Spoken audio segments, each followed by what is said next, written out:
Hello everyone, a best warm welcome to you all.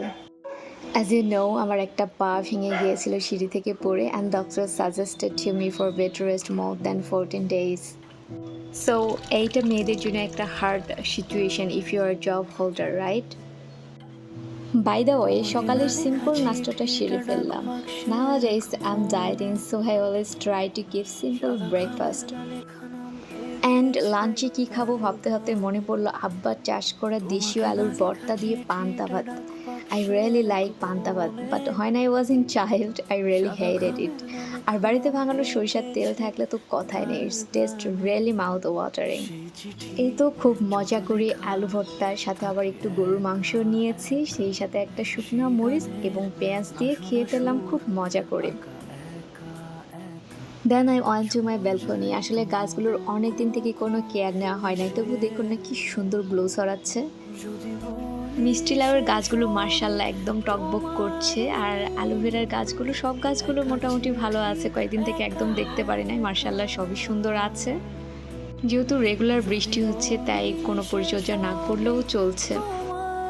এরপর বেডে বসে থেকেই কিছুক্ষণ অবসর কাজ করলাম, এভাবেই করতে হয়, কাজ করার কিছু নেই। তারপর টিপটিপ বৃষ্টির মাঝে I was so craving for মুড়ি মাখা। আসলে বাসায় যা ছিল সেইটা দিয়ে মজা করে মুড়ি মাখাটা খেয়ে ফেললাম।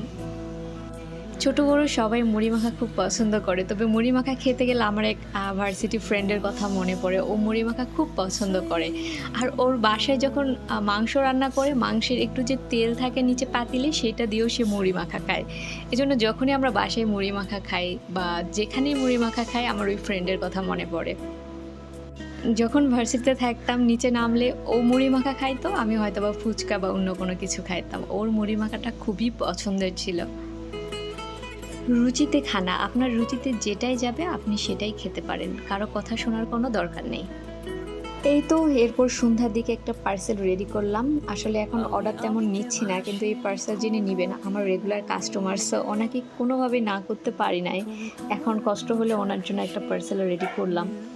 আপনারা অনেকেই জানেন আমার ছোট্ট একটা কোরিয়ান কসমেটিক্সের বিজনেস আছে। সো আমার ভিডিওটা যদি ভালো লাগে অবশ্যই আমার পাশে থাকবেন, লাইক, কমেন্ট এবং শেয়ার করতে ভুলবেন না। Thanks for watching my video.